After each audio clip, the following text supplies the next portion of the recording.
Juillet est arrivé et je me suis fait un nouvel ennemi en la personne de Corridor Films qui ont demandé une réclamation à YouTube parce que j'utilisais des extraits de leur fanfilm.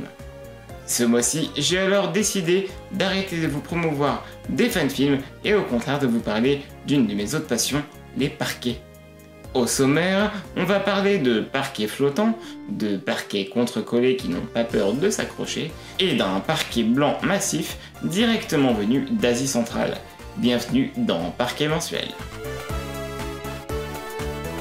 Si vous pensez que les fanfilms ça reste quand même plus intéressant que les différents types de parquets, alors vous serez ravis d'apprendre qu'en juin, on a vu un fanfilm du Joker incroyablement joli, un super-héros qui sort de l'académie, des combats de Pokémon tellement violents qu'à côté, la théorie du coma de Sacha est mignonne, une sorceleuse vraiment classe, un combat opposant Rey et Jaina à Kylo Ren et Jason, et deux samouraïs bien connus qui font la bagarre. Bienvenue dans Fanfilm Mensuel.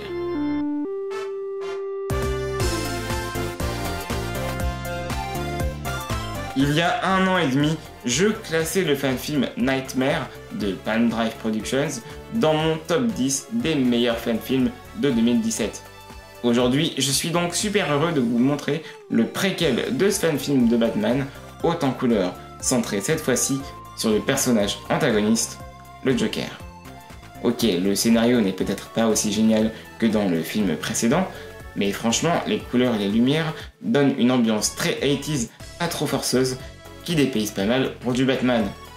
D'autant plus que les costumes et le maquillage sont parfaitement maîtrisés. Et par pitié, pas l'excuse du « le Joker il en fait trop ». Le Joker il en fait toujours de trop, c'est en partie ce qui le rend flippant. My Hero Academia, il paraît que c'est génial. Enfin moi j'en sais rien, j'ai pas encore lu ou regardé. Mais le fanfilm de X3i m'en a vraiment donné envie, et il est mon coup de cœur du mois.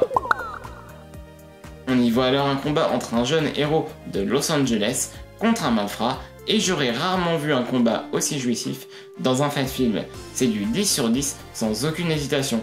Si vous aimez le manga ou les bastons bien chorégraphiés et les effets spéciaux magnifiques, regardez ça à tout prix. Pikachu est mort, Sacha fait de la musculation et une révolution est en marche.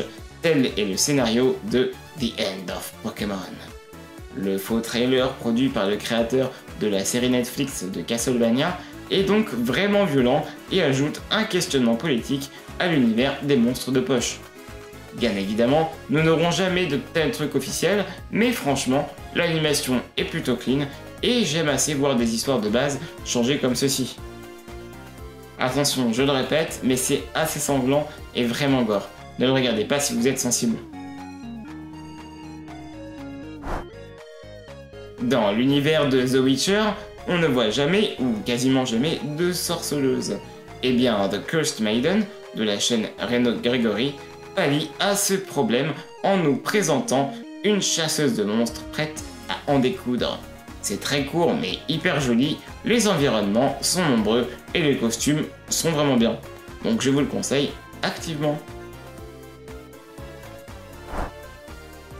Au lieu de râler sur le nouveau canon officiel, certains fans de Star Wars, tant attachés au nouvel univers étendu qu'à l'ancien, décident de les mêler et de les faire s'entrecroiser.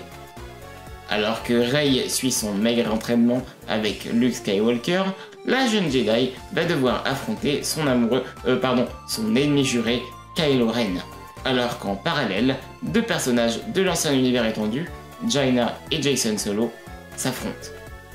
The Distant Echo est donc un fanfilm qui a le mérite d'avoir un environnement visuel très chouette et une chorégraphie qui fonctionne plutôt bien, tout en réunissant divers univers et de nombreux personnages. Je sais pas vous, mais je trouve que ce fanfilm sent bon l'amour. C'est pas étonnant vu qu'il a été réalisé par Ty Nelson, un vétéran des fanfilms de Star Wars. D'ailleurs, petit aparté, mais le film est originalement sorti en 2017. Il a néanmoins été réupload sur la chaîne se nommant Alex Merel ce mois-ci. Et comme je connaissais pas, j'ai décidé que j'allais vous en parler. On est d'accord que ça vendrait du rêve de voir Afro Samurai se bastonner avec Mugen de Samurai Champloo sur une musique bien hip-hop. Et ben c'est plus un rêve puisque Team Red Productions viennent de le réaliser. Et je vous spoil, mais le résultat est incroyable. Tout est tellement parfait que j'ai pas besoin de rajouter quoi que ce soit. C'est vraiment genre parfait.